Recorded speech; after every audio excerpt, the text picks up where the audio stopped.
O que as pessoas pensam num primeiro momento?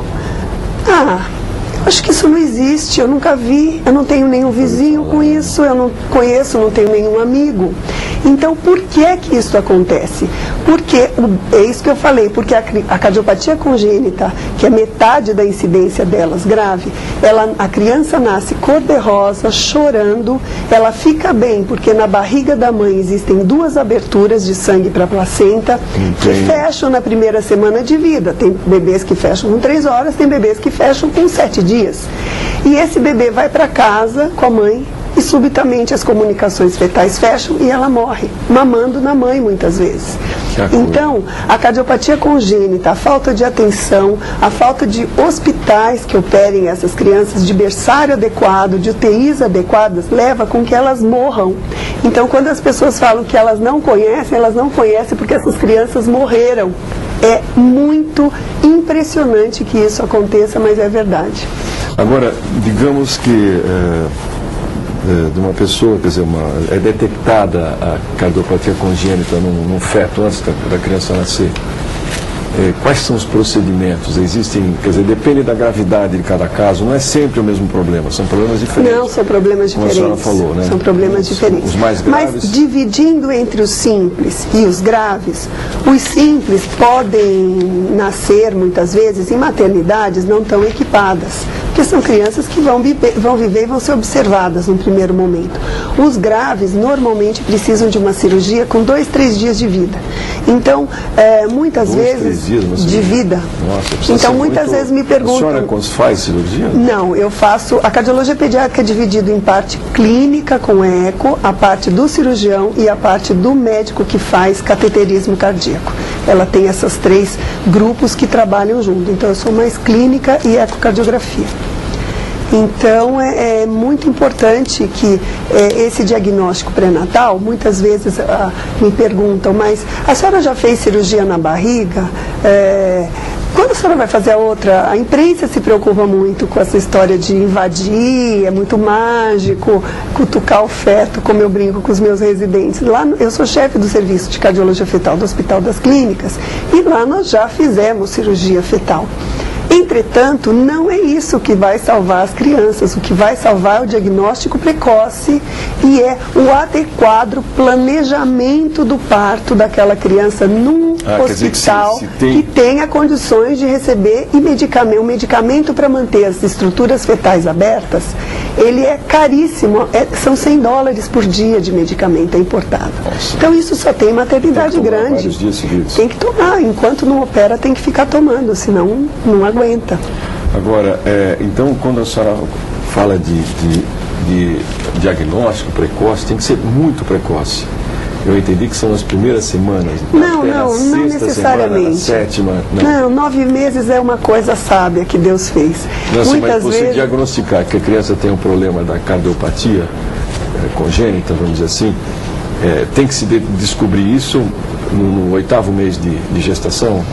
Até, 8º mês, digamos, mês uma só, pessoa tem tempo de se locomover de uma cidade para outra. 8º mês ou semana? Eu entendi. O médico fala mais semana e as outras pessoas normalmente falam em mês. 8ª semana são 2 meses, então?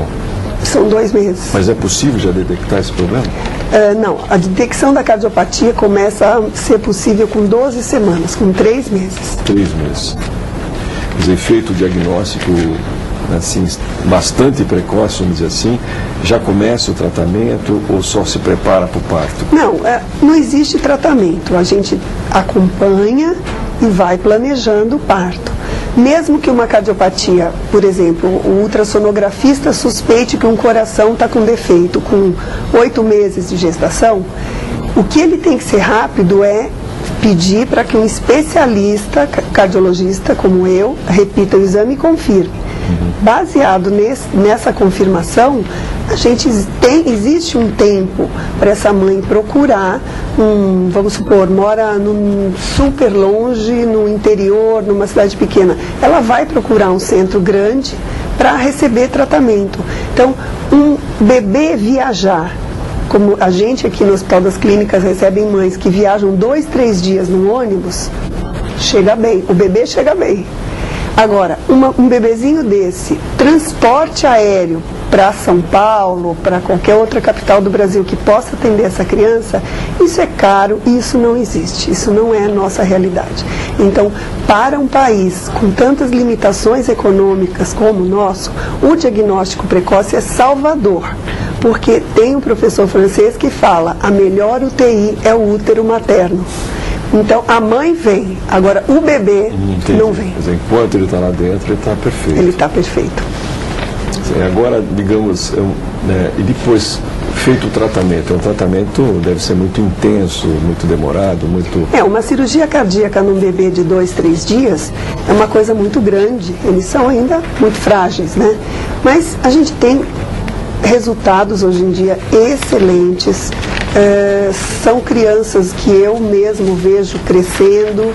E agora, é uma infraestrutura muito complexa, não é em qualquer hospital que é possível ser feito isso. Exige cirurgiões altamente capacitados, que só façam defeito cardíaco, só lidem com criança. Então não é uma coisa simples, é alta complexidade, como a gente chama.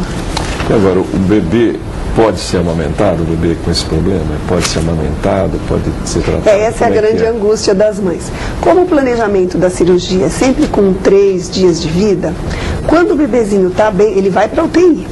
A mãe fica no hospital. Ele sai da mãe, dá beijinho, que você falou. liga o Prostin, né, que é o nome do remédio, e vai para a UTI. Na UTI, muitas vezes ele fica bem. Como ele está tomando a medicação, ele fica bem, fica sem tubo, fica bonitinho e ele tem que tomar leite. Então, muitas vezes a mãe vai até a UTI e amamenta essa criança. Sim. A fase pós-operatória é impossível porque ele fica sedado, entubado. Mas, passado aí 10 dias mais ou menos da cirurgia, retoma a amamentação sem problema nenhum. Depois que é tratada, vamos dizer assim, feita a cirurgia, se for necessário, ela tem vida normal? Como é que é? Olha, isso é uma pergunta, quando eu faço o diagnóstico na gestação, os pais sempre aflitos, né? Principalmente quando é menino, o Brasil é o país do futebol, né? Vai poder jogar futebol? Eu escuto muito isso. Eu torço o nariz, não gosto de futebol, cardiologista não gosta de futebol para criança operada. Operada é um esporte meio violento, né? Mas assim, um cardiopata complexo, ele não tem uma vida normal no sentido que nós pedimos para não fazer esporte competitivo. A vida normal que os pais se referem, eu sei que é muito em relação intelectual, se vai para a escola, vai brincar, isso tudo perfeito, eles podem ter vida normal nesse sentido. A grande limitação que nós ficamos aflitos é segurar um pouquinho a atividade física exagerada, porque é um coração operado. Agora, são crianças inteligentes, vão para a escola, dão retorno para os pais, então dá para ser feliz, com certeza, sendo pai e mãe de um bebê com cardiopatia congênita. Bom, eu queria agradecer então a doutora Lília Maria Lopes, que é a doutora, né, cardiologista, especialista em ecocardiografia infantil. Foi muito interessante tudo que foi falado aqui. Obrigada pelo convite. E agora nós vamos ao nosso segundo bloco, que nós vamos conversar com a Patrícia Drummond, que é da Associação de Apoio à Criança Cardiopata, Pequenos Corações, e também com a Regina Amauri Varga, que é da Associação de Assistência à Criança Cardíaca e Transplantada do Coração. Até já.